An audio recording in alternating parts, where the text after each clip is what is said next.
Anarchie, un projet, c'est tout de suite et c'est avec Abès Tahir. Abès, bonjour. Bonjour Frédéric. Je suis heureux de vous accueillir. Abès, vous êtes architecte et vous êtes dirigeant de l'agence Arte Charpentier. On est ensemble pour faire le point sur un de vos gros projets.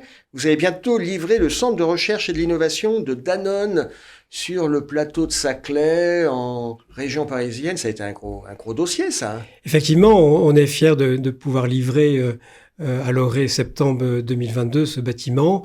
Dernière ligne droite. Dernière ligne droite. Ça s'est bien passé. Ça s'est très bien passé. Ce centre de recherche et d'innovation international du groupe Danone va être le fleuron de la marque.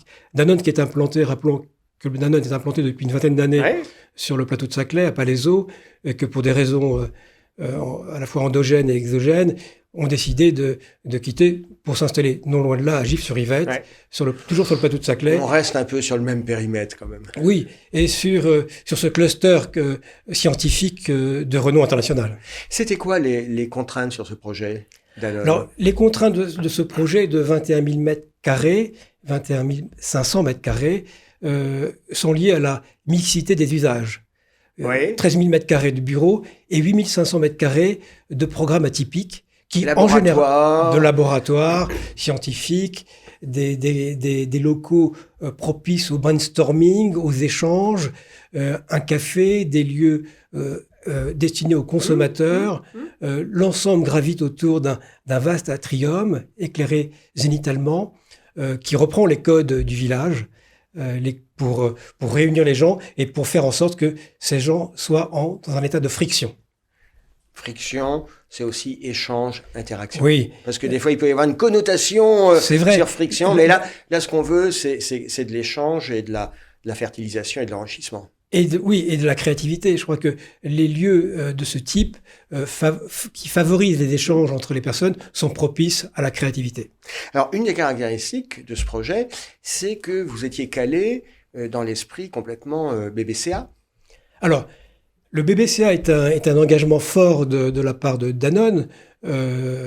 Rappelons-le. Oui, BBCA, c'est l'acronyme de... Alors, BBCA est l'acronyme de bâtiment bas carbone. Les émissions de gaz à effet de serre sont la cause principale du réchauffement climatique et on se doit de réfléchir à l'empreinte carbone d'un bâtiment sur une durée de 50 ans, donc du berceau au cercueil, si je puis dire. Donc la conception, la construction, l'usage, et puis 50 ans, c'est aussi l'après. Sa déconstruction et son recyclage. D'accord. Donc, c'est un laps de temps qui permet d'apprécier l'empreinte carbone d'un bâtiment, puisque le secteur du bâtiment représente presque un tiers de l'empreinte carbone de la France, au même titre que les mobilités. Pour un praticien comme vous, cette norme, cette approche BBCA, c'est une contrainte forte. Ça oblige à des contorsions en termes de conception ? Non, ça oblige des pratiques particulières auxquelles on se doit, nous concepteurs, et de là est née, de la complexité du programme est née une action simple, le bon matériau au bon endroit, et donc nous sommes arrivés à une espèce d'hybridation structurelle. C'est ça, c'est ce fameux concept d'hybridation structurelle. Alors oui, le bon produit au bon endroit, étant entendu que nous sommes sur un sol qui est gorgé d'eau, donc on a conçu un radier en béton bas carbone. Au-delà, parce qu'il y a une vraie contrainte. Parce qu'il y a une vraie contrainte. Vous intervenez dans un domaine où il y a aussi des phénomènes de mode en ce moment. C'est pas péjoratif, mais certains de vos confrères ne jurent que par le bois. C'est vrai. Mais et donc, votre philosophie, c'est de dire, le bois, c'est très bien, mais il y a aussi des contraintes, et il faut trouver cette hybridation structurelle, c'est trouver les matériaux qui répondent le mieux à chacune des contraintes. Oui, il n'y a pas un matériau idéal, il y a des contraintes, il y a des contraintes de grande portée. Donc, pour ce faire, nous sommes allés chercher le métal pour ses finesses et ses performances techniques.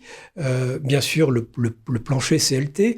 On a plus de 8200 mètres carrés de plancher en bois qui proviennent principalement des forêts des Vosges, pour 95% d'entre elles, en IPCA.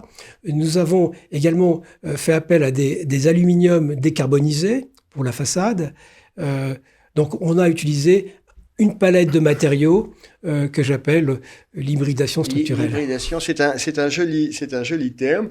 Ce dossier, ce chantier Danone sur le plateau de Saclay, c'est un chantier qui a duré combien de temps pour vous? Entre la conception, le moment où vous avez commencé à travailler et à réfléchir, et puis livraison en septembre, c'est En gros, il faut 3 ans et demi. 3 ans. Entre le moment où on lance les premiers coups de crayon avec l'utilisateur, ensuite se passe comme une phase de consultation, une phase de sélection d'entreprise.